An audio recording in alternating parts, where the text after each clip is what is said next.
What if I told you that Edgar Cayce, the most thoroughly documented psychic in America, conducted over 14,000 readings that detailed what happens to consciousness after we die? What if the deceased are not merely at peace, but are actually involved in specific activities that would surprise many?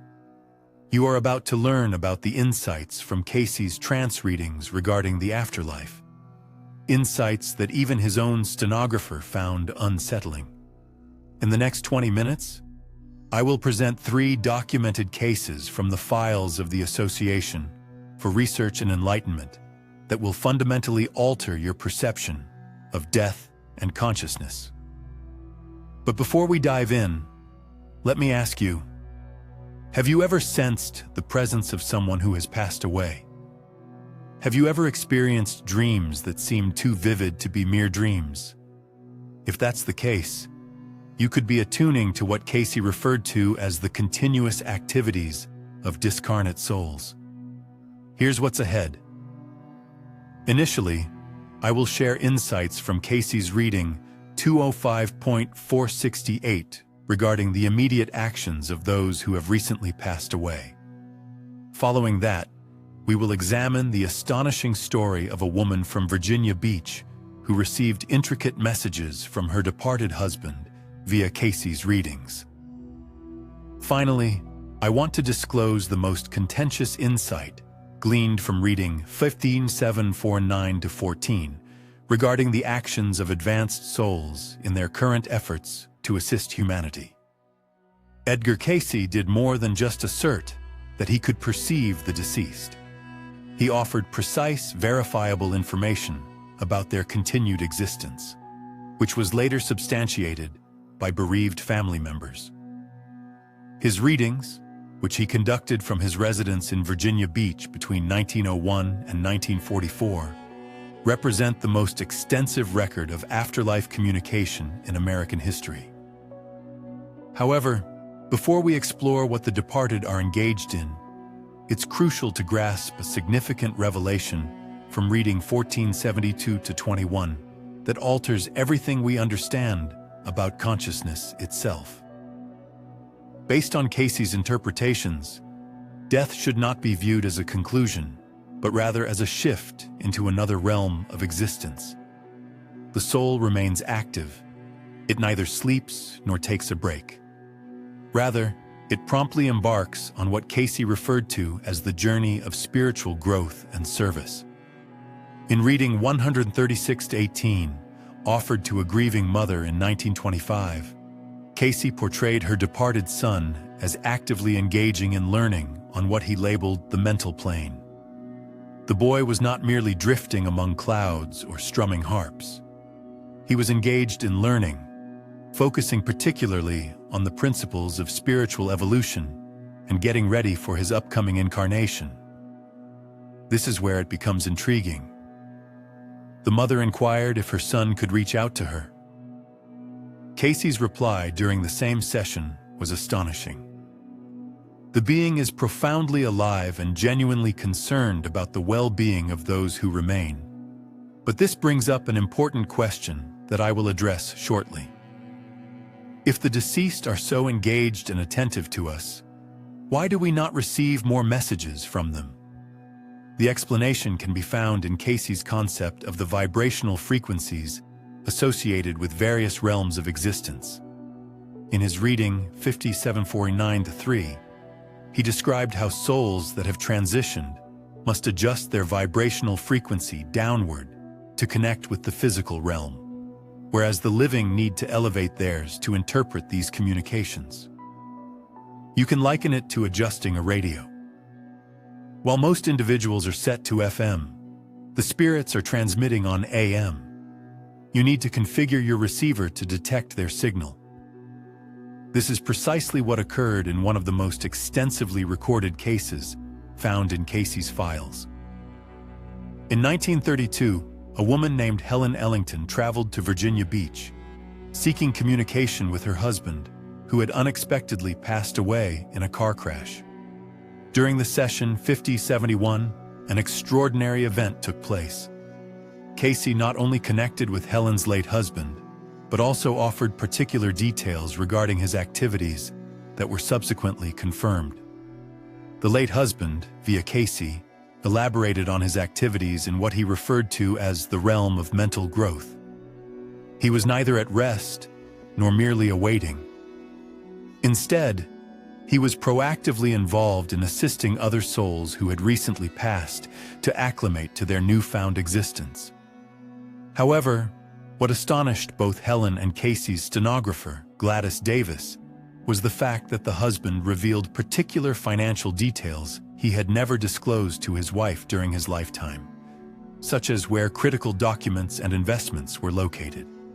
Upon Helen's examination of these assertions, each and every detail turned out to be true. The paperwork was precisely located as her late husband had indicated, holding details that would ensure her financial security.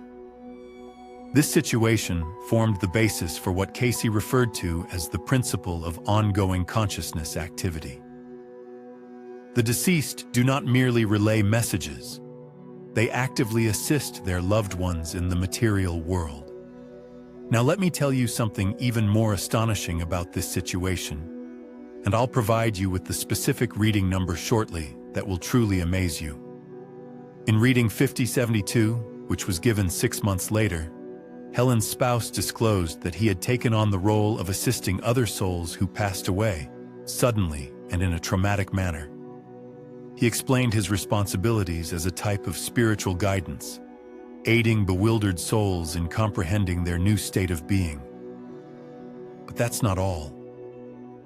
In reading 5073, the husband shared details about participating in what Cayce referred to as councils of spiritual evolution, where advanced souls strategize their upcoming incarnations and select the conditions that will most effectively contribute to their spiritual development.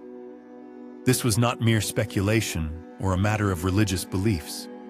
It was precise, detailed information concerning the structured nature of existence after death, which Cayce consistently offered throughout thousands of readings.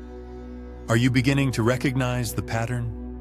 Those who have passed are not merely passive. They are not simply existing. They are actively working, learning, and participating in what Cayce referred to as the grand design of spiritual evolution. However, what might truly astonish you about what the most evolved souls are currently engaged in is this. In the reading 5749-14, one of Cayce's most significant universal insights, he disclosed that advanced souls who have finished their earthly lifetimes are involved in what he termed planetary service. As per Cayce, these enlightened beings are focused on elevating humanity's consciousness during crucial phases of Earth's progression. They accomplish this by inspiring living individuals with innovative ideas, groundbreaking inventions, and spiritual revelations that contribute to human evolution. Consider this. Every significant advancement in fields such as science, art, or spiritual enlightenment may stem from the dedicated efforts of advanced souls who work subtly to facilitate humanity's evolution. In reading 5749-8, Cayce emphasized that the souls of notable teachers, innovators, and spiritual figures persist in their contributions from the spiritual realm, inspiring those who are open to receiving higher wisdom. This explains why you might suddenly experience a moment of genius, a creative leap, or a profound spiritual realization that appears to arise out of nowhere. According to Cayce's insights, these moments may actually be influenced by the ongoing endeavors of enlightened souls committed to aiding human growth. However, there's an even more intimate occurrence that directly impacts you, and I'll share that with you in just 30 seconds. In her reading 281-13, Cayce shared that the spirits of departed family and friends frequently act as spiritual mentors for those still living. They do more than simply observe. They strive to generate chances for your personal and spiritual advancement. Have you ever encountered a string of coincidences that directed you towards something significant? Have you ever sensed a guiding force in making a decision that led to an ideal outcome? As per Cayce's insights, this could be the dynamic efforts of souls who care for you, operating from the spiritual realm. This leads us to one of the most debated elements of Cayce's philosophy regarding the deceased and their role in preparing for reincarnation. In reading 2067-1, Cayce talked about a soul that had passed on, actively choosing the conditions for its next life.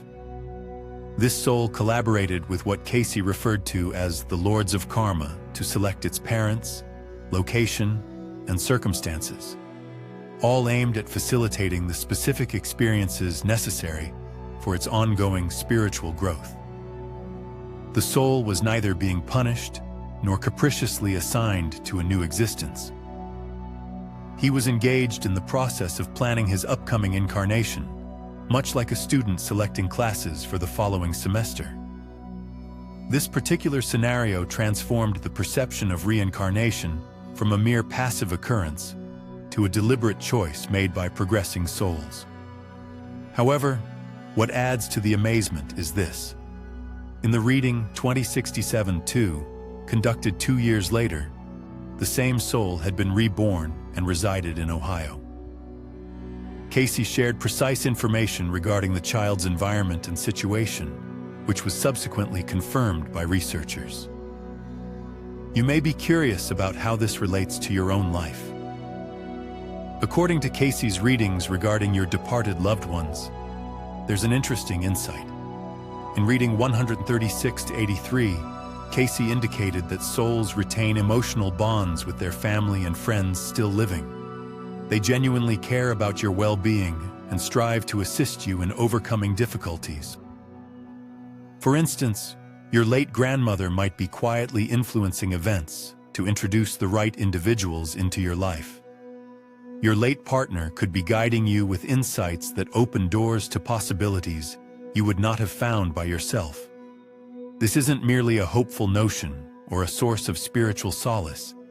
It stems from a wealth of consistent data gathered from thousands of documented readings in which departed souls offered tangible, verifiable help to their living relatives. However, there's an additional layer to this narrative that will transform your perspective on prayer and meditation. As noted in reading 281-41, the deceased can connect with the living more effortlessly during these practices, as they elevate your vibrational frequency and enhance your openness to spiritual messages. This is the reason numerous individuals claim to feel the presence of their departed loved ones while praying or during moments of quiet contemplation. This isn't just a figment of your imagination. You're genuinely fostering an environment that enables interaction across different dimensions. Cayce repeatedly emphasized that the barrier between physical and spiritual realms is far more delicate than many understand. The deceased do not reside in a faraway heaven. They inhabit a realm that intertwines with our tangible reality. This allows them to perceive, affect, and engage with the physical world far more effortlessly than conventional religious teachings imply. An illustrative instance from reading 543 involves a businessman who sought Cayce's guidance regarding an important investment choice. Throughout the session, Cayce connected with the man's late father, who offered targeted counsel about the investment that ultimately rescued the family business. The father remained engaged with worldly matters. He was diligently striving to safeguard and direct his family's financial well-being from the spiritual realm. However, the most astonishing discovery regarding the activities of the deceased pertains to their contribution to healing. In the reading 37-442, Cayce disclosed that the spirits of departed healers and doctors persist in their healing endeavors from the spiritual level by motivating living medical professionals with innovative treatments and ideas. It is possible that some of the most important medical advancements in American history have stemmed from the proactive involvement of deceased healers collaborating with open-minded living physicians. Wesley Ketchum, a physician involved with Cayce and the city of Hopkinsville, Kentucky, recorded numerous instances where Cayce connected with departed doctors who offered precise medical advice that resulted in effective treatments. This implies that death does not terminate the calling of healers. Rather, it enhances it. Unburdened by the constraints of a physical form, these healing spirits can collaborate with several living practitioners at once. Are you starting to grasp the extent of the activities of the deceased? They're not at rest in eternal tranquility. Instead, they are actively involved in the most significant task imaginable, advancing the evolution of consciousness. However, here is perhaps the most intimate insight of all. In the readings of 5749-7, Cayce disclosed that each soul selects specific other souls to accompany them through numerous lifetimes. These soulmates collaborate across different existences to assist one another in their spiritual growth. When one of these companion souls passes away, they don't vanish from your life. Rather, they transition into a new role, becoming a spiritual guide and supporter who aids your ongoing development from the other side. Reflect on the most meaningful relationships you have in your life. Based on Cayce's insights, these connections persist beyond death. They not only continue, but can also become stronger as the departed soul taps into spiritual knowledge that is inaccessible during physical life. Your loved ones who have passed may now play a more significant role in your existence than when they were alive. This observation leads us to a crucial understanding of what the deceased are engaged in. They are getting ready for the forthcoming stage of human evolution. In reading 5748-6, one of Cayce's most insightful revelations, he stated that evolved souls are currently assisting in the preparation of humanity for a new era of spiritual enlightenment. They are actively motivating the living with concepts and insights intended to shift human consciousness. The recent rise in fascination with spirituality, alternative healing, and the expansion of consciousness is not without purpose. As per Cayce's insights, it stems from the dedicated work of advanced souls operating from the spiritual realm to elevate human awareness. You could be among those touched by this spiritual energy. Your curiosity about metaphysical subjects, your quest for spiritual enlightenment, and your aspiration for personal development may be influenced by those souls committed to assisting humanity's evolution. Yet, what adds an extra layer of significance to this phenomenon is as follows. Based on reading 5749-1, the spiritual influence is growing stronger as humanity nears what Cayce referred to as the New Age. The deceased are not merely supporting their individual relatives. Rather, they are united in efforts to elevate human consciousness. This indicates that each meditation you engage in, every spiritual text you explore, and every instance of heightened awareness you experience plays a role in a larger cosmic scheme directed by souls who have moved beyond their earthly lives. As we wrap up, I would like to emphasize the most crucial practical takeaway from our discussion. If your loved ones who have passed are actively assisting you, how can you become more open to receiving their guidance? Cayce outlined precise guidelines in reading 281-12, emphasizing that regular meditation, prayer, and moments of silence foster an environment for spiritual connection. The departed are continually attempting to assist you, but it's essential to elevate your awareness to accept their help. Dedicate some time daily for introspective thought, and be mindful of unexpected insights, meaningful coincidences, and intuitive nudges. These could be communications from those who care for you and are actively aiding you from the spiritual realm. The deceased have not vanished. They have merely relocated.